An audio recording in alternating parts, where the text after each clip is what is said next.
first and foremost, pretty big weekend for Grama. I mean, trying to talk about what that means to you in the program for him to go out and kind of stand on his head for both nights for you guys. Yeah, you know what? Coming into the season, it was an unproven position for us. He had the obviously most experience out of the three, and you know what? He did a heck of a job. Obviously, he gave us a chance to win. He was probably the best player on the ice in both games. The shot counts weren't accurate. I'll let everybody know that it wasn't 70. We've got a stat program that does that through AI, and we do it ourselves. It was closer to the 50s, mid 50s, which is still too much. But Graham's did a great job. He's big, he's athletic, he's a competitor, he's got great work ethic, and it was nice to see some consistency after facing all those shots on Saturday. Sometimes you can get tired, and he was a little fatigued at the end, but we were much better on the Sunday game. But he still came up with some key saves at the right time to keep it tight. So kudos to him, and it's nice that you can have that type of goaltender. And again, we're still early in the season; it's only 2 games, but obviously, it certainly gives us some confidence that he's a real good goalie for us. You expect to do the same thing down at Ohio State this week with Grama, or are you going to maybe give him a bit of a rest, or what's the goalie situation looking like as we head to OSU? Yeah, we just got back late last night, 10:30 p.m., and then we're taking off tomorrow. So we doing a lot of things this morning to plan things out. Today will be a bit of a maintenance day for some of the guys because it was a real physical series. But we'll wait till we get there and go through things, and then I'll give the starting goalie on Friday. What is the thought process like after facing all those shots, especially early in the year, going back to back nights with a guy like that compared to maybe giving someone else a shot? Well, it all depends how he feels, and if he's feeling good. We talked to him after the game, obviously, and we talked to him again Sunday morning, to make sure he had his energy and he felt good, and his level would be the same. And he said he was good. So, when a goalie's playing well, you don't want to mess with that. And obviously, our goal is to put our team in a situation that gives us the best chance to have success, and he did that, and he was able to do it, like I said, for both nights. Okay, outside of that nearly standing on his head performance, what about the rest of the team? Yeah, I mean, I thought it was positive. Everybody, looks at our team again. We're young again, and that team is a really, really good team. They're a top 10 team. They've got all their D back. They've got one of the best goaltenders in Hockey East. They got some high end guys up front. It was sold out. It was homecoming weekend. And for our guys, we didn't get the wins, but I've always told you guys it's about the process of getting better. And some guys actually played real up for us. I thought Pitka was really good, really good. I thought Bolduc took another step. I thought Mikey Burchell was up and down the lineup, did his thing. Our D we're better at moving pucks than we've been. So there was some positive there, but I think going into the weekend, we put a major emphasis on 3 things, or 4 things, I should say, depending on how you look at it. Our special teams, our power play and penalty kill, our conditioning, and our goaltending. And I thought we were excellent in all of those. Conditioning was good. We didn't look fatigued. Special teams was outstanding. And as you guys mentioned, our goaltending was great. And then other facets of our game, the only way you can get better is get games under your belt. Given that we gave up way too many shots, so we had to tighten things up defensively, and we did a much, much better job on Sunday in that area, and we'll continue to do so. So there's some positives to take out of that. I would have gave us probably a B minus on the weekend, um, with our group at this point in time and against the opponent that we played on the road and everything else. So you want to build on the positives there, Mike, which we'll do. We'll have a sit down, watch some more video today, and we'll certainly have a game plan for Ohio State. And it's an opportunity for us to learn from game action and then get better for this weekend. And it's another real good opponent. It was brought up during the broadcast that you guys obviously playing at UMass, big arena. You mentioned sold out. It didn't seem like the guys were phased by that at all, like the deer in the head, like, oh my gosh, I'm playing at UMass. I guess, how did you assess your young guys playing at UMass and getting their first game action in that big arena that ESPN kept talking about? You want to embrace it. I mean, we think our guys are competitors. You want to. That's what college hockey is all about, and you got to embrace it. And like you said, our guys weren't phased. They're just. I think at this time of the year, you want to play games, not just us, everybody, and it's so gung ho. And I call it, spaghetti hockey because you don't have your team's structures not in place. Other teams need to get live games. They're tired of practicing for 5 or 6 weeks. So you're gung ho, drop the puck and play. And that's what our guys did. And, we did, I would say we did show some nerves specifically breaking out. That caused a lot of turnovers, which led to shots against in the first period. And you saw that. They came out, they didn't have 35 shots. It was more closer to 27, which is still way too many. But a lot of that was self inflicted. We couldn't get our breakouts, we couldn't get our exits, we couldn't manage the puck out of our zone. But then we balanced it in the second period. And don't forget, we're up 2-1, I think, after the first period. 2-1 We had two good looks, and we scored on them. And the game was I thought we balanced it out, like I said, in the second period. And then the third period, I thought it was anybody's game.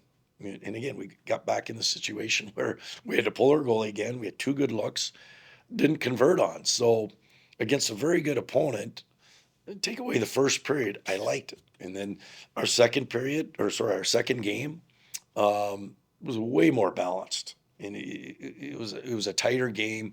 We didn't give up as many scoring chances. We actually manufactured a few more scoring chances against a very good opponent that doesn't give you much because they're tight defensively. They play the game the right way. They don't cheat it, but they do have a veteran defense that helps out a lot of the mistakes that the forward make. So to put ourselves in a situation, we actually put ourselves in a situation to win both games, and we didn't. But you learn from that, and hopefully that'll help us down the road. You brought up the special teams, how important that obviously is when you're going up against these top 20 teams, Hockey East, Big Ten. Just how much emphasis did you guys put on that, the penalty kill, power play in the preseason? How were you able to have that success this past weekend? How are you going to have to replicate it against Ohio State? Yeah, it was a major emphasis at the beginning of the year. Special teams is really, really important. So we worked on it a lot in the 5 or 6 weeks, a lot, and it showed. It showed in the games there, and we thought our guys you're going to make a few mistakes here and there, and on the PK, but I thought for the most part we didn't give them a whole lot of looks. The one they scored, we missed on a block, and they had a pretty good flash screen, as we call it. But I thought our guys were dialed in. And then our power play, we only had two. The first night we scored one on a one-timer, and then the next night they were abbreviated power plays. I think they're only like 20 seconds, 30 seconds. Whereas, they got the hometown calls both nights. You guys saw that. That usually happens. They got 5 power plays, I think, the second night. I think we only had one maybe.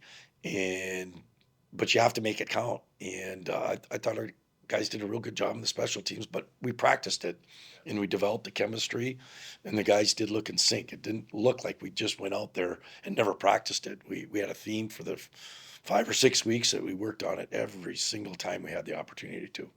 Going off of that, what are you expecting out of Ohio State this weekend? Again, another team that was in the national tournament, Big Ten team. They're loaded with talent. A lot of USHL players. I think Steve Rolick, good friend of mine. I think he's not as recognized as he should be. Does a heck of a job with that program. They'll be well prepared. They come at you hard. They're really good off the rush. Again, anytime you're on the road, you got to protect the puck and manage it the right way. And this will be, maybe a bit of an adjustment for us to play on the regulation ice sheet. Obviously, you practice on the bigger ice here. You go to UMass, the bigger ice. So now you go to smaller ice. Things are going to happen a little bit more quicker. So we'll have to adapt to that and make that transition. But again, it's a process of getting better. And I like the fact we're playing different opponents. They're two different teams, UMass versus Ohio State, and we'll prepare for that accordingly. But it's another great opponent that gets us more battle tested, and that's part of the process. And what I liked about it, our guys learned how to battle. Like, we battled hard this weekend. It was a hard fought physical series, and this is going to be the same. And that's going to make us better in the end. Now we have to battle through it to find ways to continue to improve and grow, which we will. And our guys are adapting to that. From one night to the next, you want to get better, and throughout the weeks. And our guys have done a nice job of that. I think on Sunday you moved Bolduc up to the top line with Altrichter and Slippick. What did you like about those guys on the ice together? Yeah, Boldy, he's a fire hydrant out there. Everything he does is 120 miles an hour. He gets in on the forecheck, he creates havoc. He's worked at his game to round it out.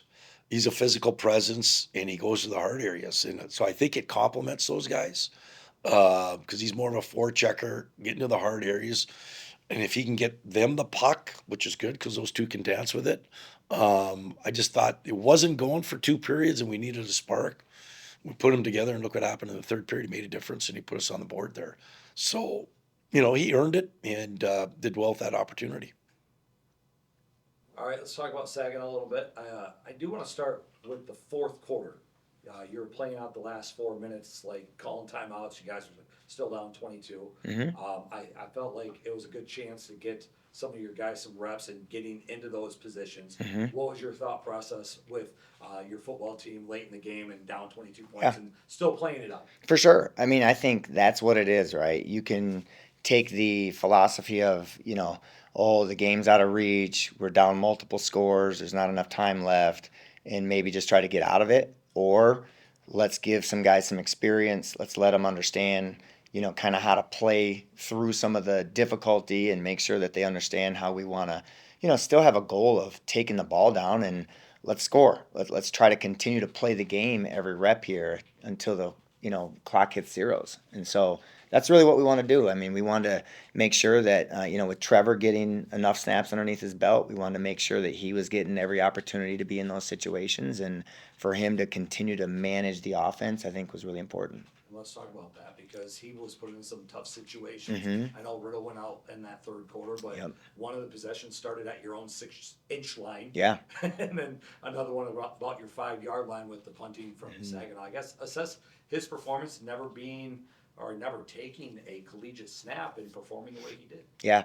Well, like Trevor has this ability to, he's got a moxie to him that really not a lot of other people have on our team. And that's the thing that you love about him.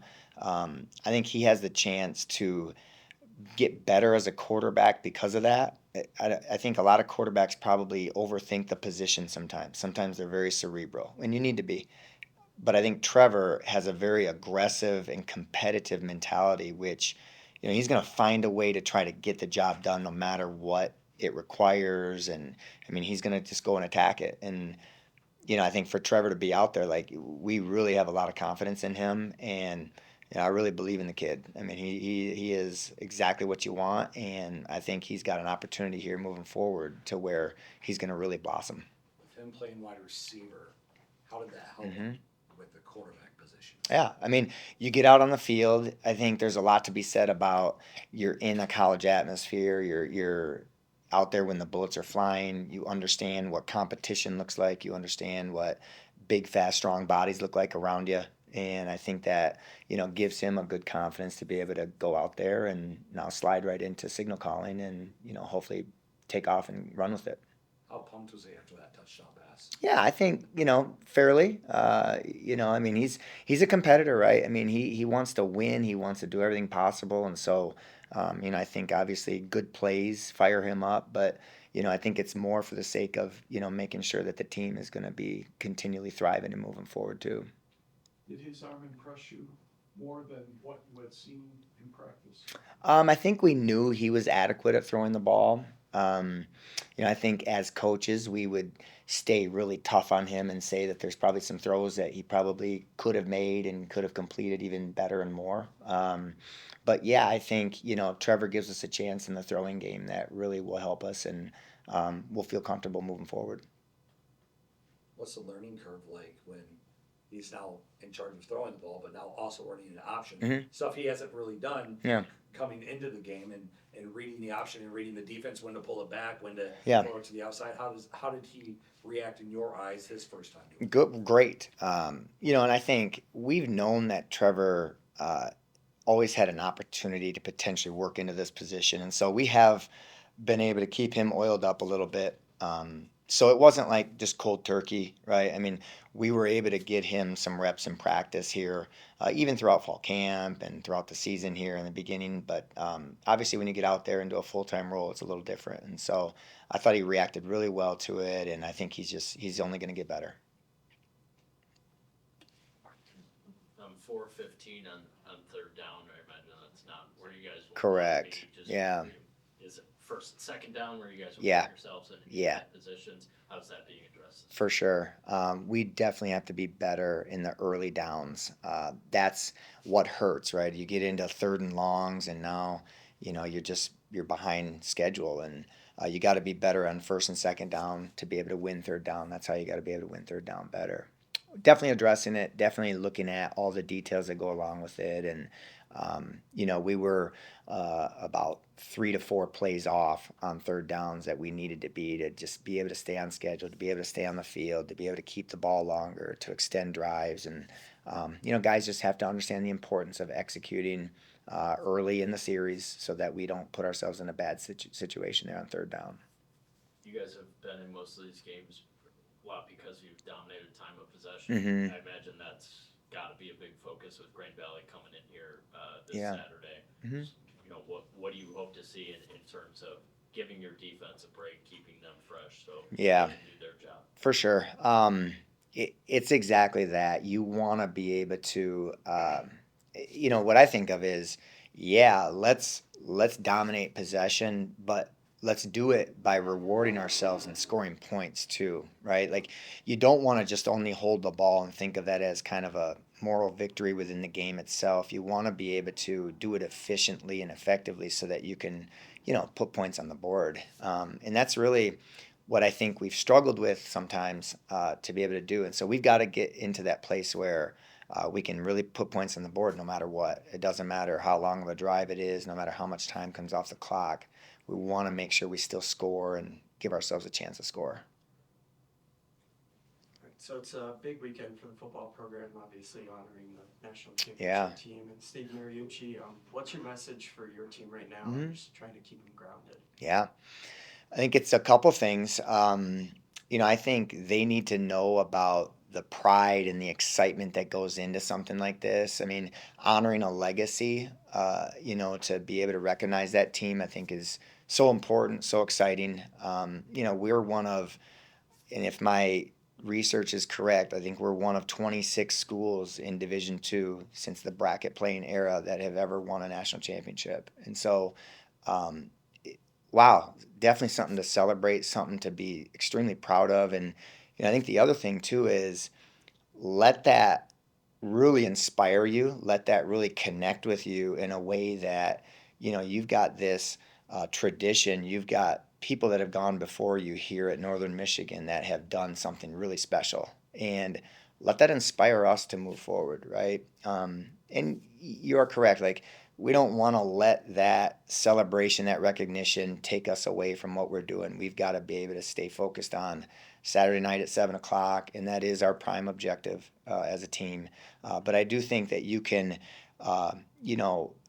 mix in the two to where it's going to be really good so that we can perform at our best here on Saturday night. How much do you have those 75 guys come in and talk to your team, hang out with your team, give them inspiration, pointers, all that fun stuff? Well, if you look at their schedule, I don't know how much time they have to come and talk to our team. They are booked.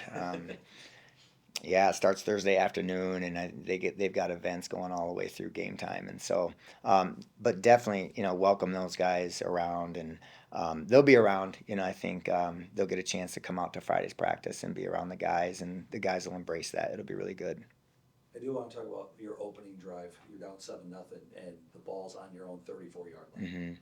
You made a quick decision on the sideline. We're going for this. Yep. how much confidence does that give your offense when you only take about yours? Go get that yard. Yep. Because at times earlier this year, we didn't necessarily get that yard. Right. So I guess take us through your thought process Yeah. early in the game on your own 34. No, I appreciate that question because, earlier in the year, there were some 4th and 1s where we decided we didn't want to go for it. We kind of got stuck on a couple and decided, hey, we're not going to do that, right?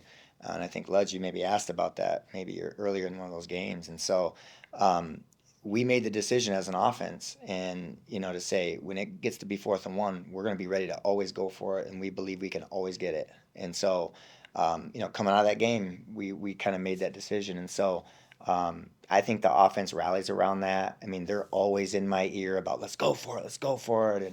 And I love that. 34. Yeah. So, but that's great, right? You have a confidence and just an absolute gumption from those guys that they want to go out there and keep playing and try to extend it and show you that they can do it. And it worked out that way on Saturday. And so I was proud of them for being able to show that they could execute that.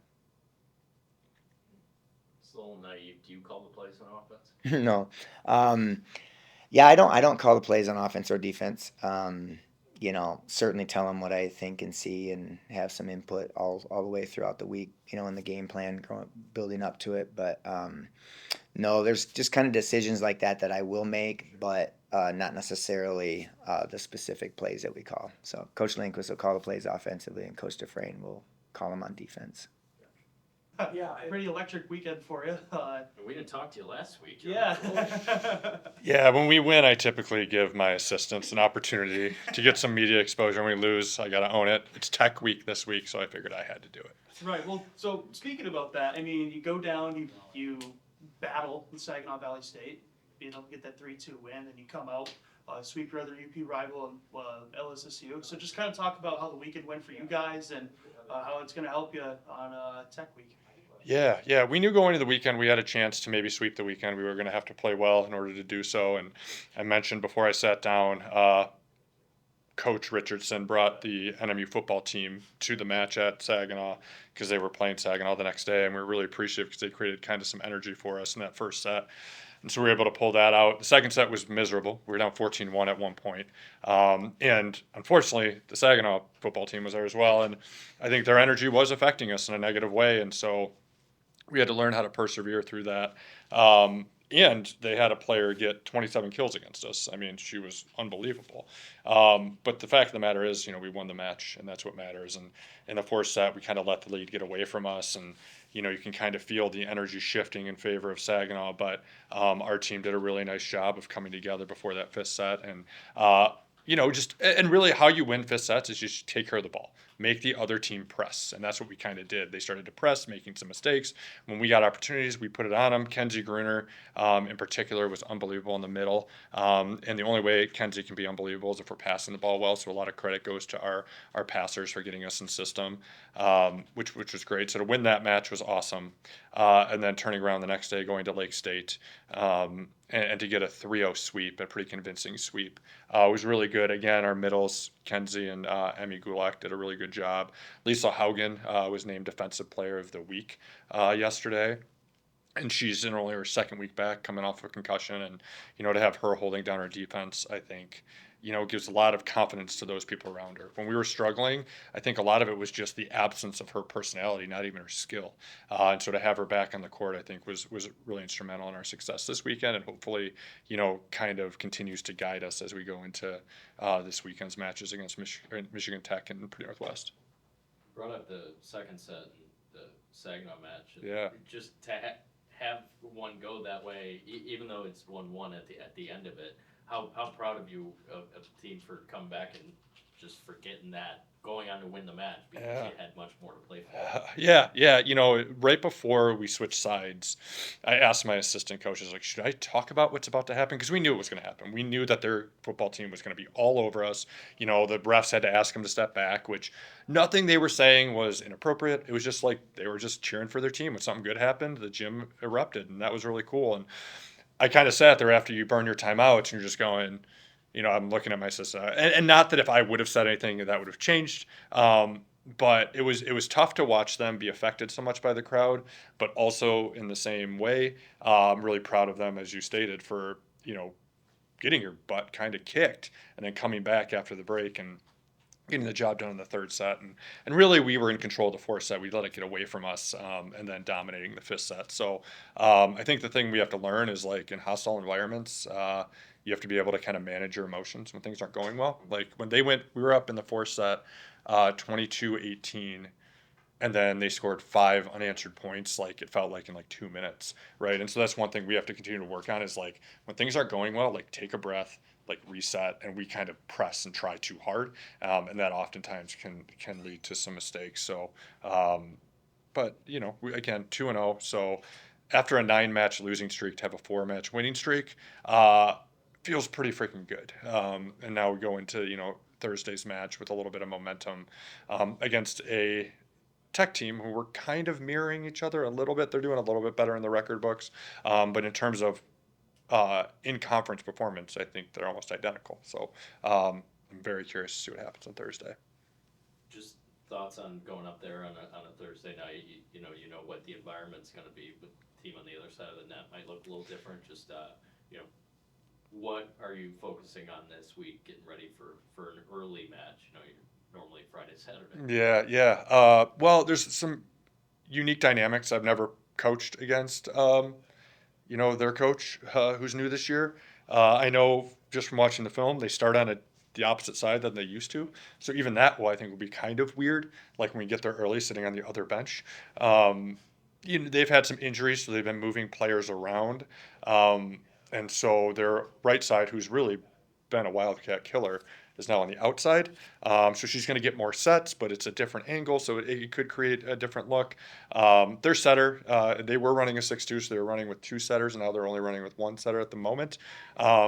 Tess Hayes, who's phenomenal, and so we're going to have to slow her down. And really what we're doing today and tomorrow in practice is the outside against, for Saginaw crushed us. Like, she had 27 kills and hit like 400 or something, which is ridiculous. And so we're just working on being able to slow down their outsides, because that's going to be who gets the majority of their sets. And so we're going to have to be able to slow them down. So we're changing our defense a little bit, our blocking scheme a little bit to slow them down. They're good serving. And I just alluded to the environment playing a factor in our failure at Saginaw in some moments.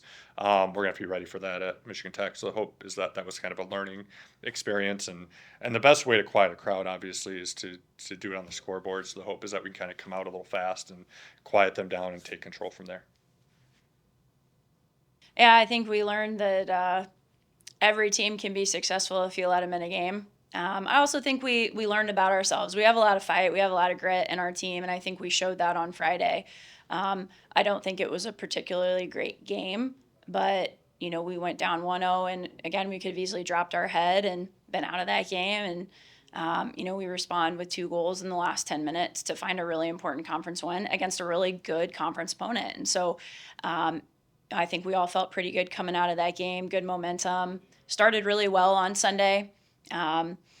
And I think even, 5 minutes into the second half, we score our 3rd goal, and you feel like the game's in control. And then, you give the first one away. The second one comes shortly thereafter, and we're in full-on panic. And so I think, for me, looking at Sunday, I had a really good look at myself. And, I can honestly say we need more preparation. I didn't do well enough preparing the girls.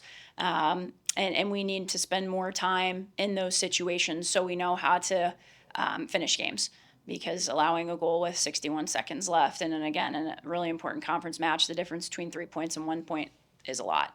It could be really big at the end of the season. And so, we have a full week to train this week, which is great, before an exciting game this upcoming Sunday. And I think that, eyes forward, we're in prep mode, and we need to be ready to go. What have you learned about the rivalry with Michigan Tech since you've been here across all sports? Yeah, you hear things, right? You certainly know that, I think everyone's mentality is you don't lose to Tech, right? Like that's a big one. And obviously with them being so close, I imagine their crowd's going to be decent. And so I think, without being ingrained in it myself, to me, it's another conference opponent that we need to take care of. We're going to prep the same way.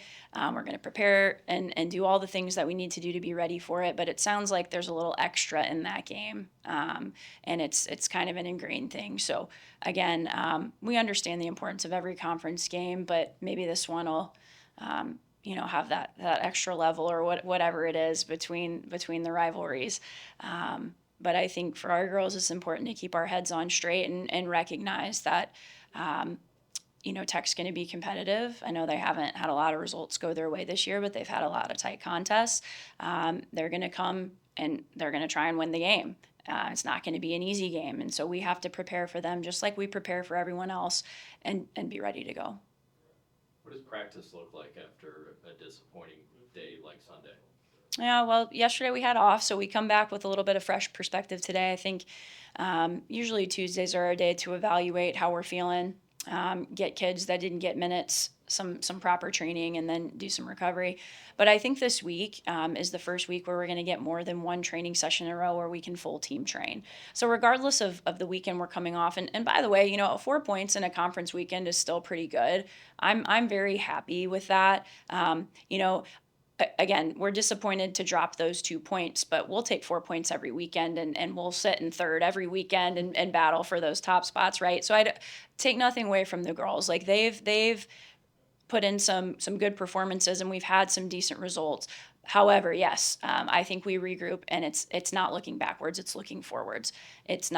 We can't live in the past. What's done is done. We can get better from it, but we can't dwell on what's happened. We have to prepare for Tech, and we have to go into the weekend like we're getting 3 points, and that's what we're preparing for. Talk about that and what he's shown. Yeah, I mean, Luca's a fantastic player. He's cold as ice when it comes to finishing, but I think Luca will say that we've only probably got 50-60% of his ability. So he's still got some levels to go, and if he levels up the way he's potentially has, then we're going to be in good shape.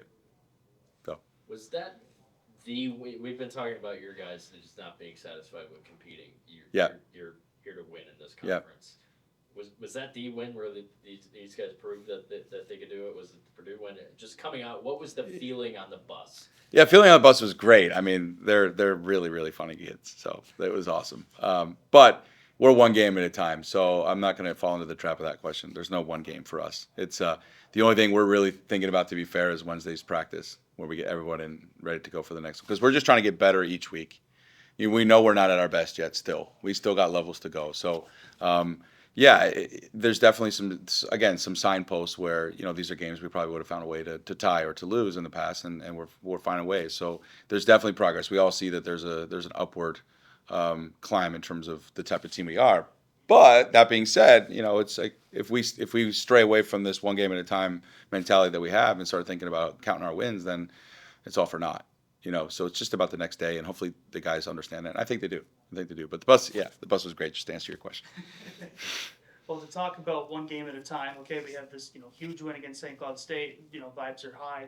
What's the feeling going against Saginaw Valley State this weekend, and going into this contest? What do you know about them, and what are you going to do to get these guys prepared for that game? Yeah, good question. I think it's more of what I just answered. For us, we're focused, to be fair, on our Wednesday practice and making sure that we improve on the things we need to improve on. So haven't really looked at Saginaw too much, to be fair. It was my wedding anniversary yesterday, so love you, babe.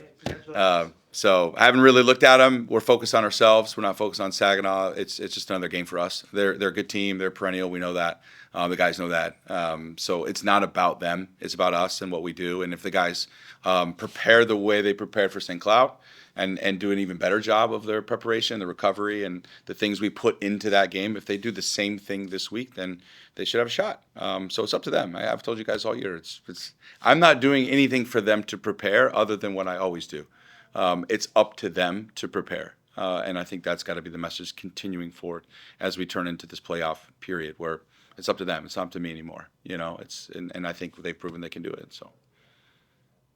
Where are the areas that you're hoping to see improvement? Yeah, we got to score goals. I think it's still clear. We got to score more goals. We don't have enough goal scorers. We would have loved to be up more than 2 goals until the last 5 minutes, right? We should have been up 2 at half. We should have been up at 3 at some point in the second half. It would have put a lot of less pressure on the back line and the goalkeepers to come up with saves and those pressure moments. So we've got to score more goals. We've got to finish our chances. I think that's pretty clear. But in terms of the other areas, they're just getting better each week, and it's all about our training habits and how we approach getting better at practice. And then we see that in the games. So they're seeing that in the games. They're seeing that the effort they put in training and what we're working on is starting to pay off in matches. And so we'll just let that do the teaching. So, but yeah, we got to score more goals if we're going to win games. I think it's pretty clear. So. What makes Saginaw? A perennial team is like what makes Grand Valley football Grand Valley football. Well, they've won for years, so that's one of the things. This year in particular, I find them to be one of the better sides, both attacking and defending. They score the most goals in conference. They're also let in the least amount of goals in conference. So if you're scoring goals and not letting in, you're a pretty good team. So for us, we're not letting in a lot of goals, but we're still not scoring a lot of goals. So right now they've got a bit of advantage on us. So but this particular team is very good, and it'll be a really good test for our guys, and hopefully we can get the community out and pack the field and get some fans there to help us cheer us along, because it's going to be a tough game, and it's not on the coaching or anything that we're going to prepare. It's just straight up, when you play a good team, you got to play your best. Doesn't matter what you do. So we just need to focus on what we're good at and do that, and they'll give themselves a shot. So, but it's all about what we do, I think, and not really about Saginaw. What'd you see out of your goaltending this weekend? I mean, especially with the shutout on. Solid again. Yeah. Solid, steady. He's a great leader. He's good at practice when we were preparing because the field is different there. It's turf, it's football field, it's windy. It's like a wind tunnel. So we went there for a reason, and he was very good at training and helping the guys prepare. So he was solid. He came up with 2 big saves that kept the lead at 1-0. He's great off his line, and he's a great leader. So that's what we've needed. That's what we lacked at times last year, and it's great to have him. So he's just steady, and we expect him to continue to get better as well. So.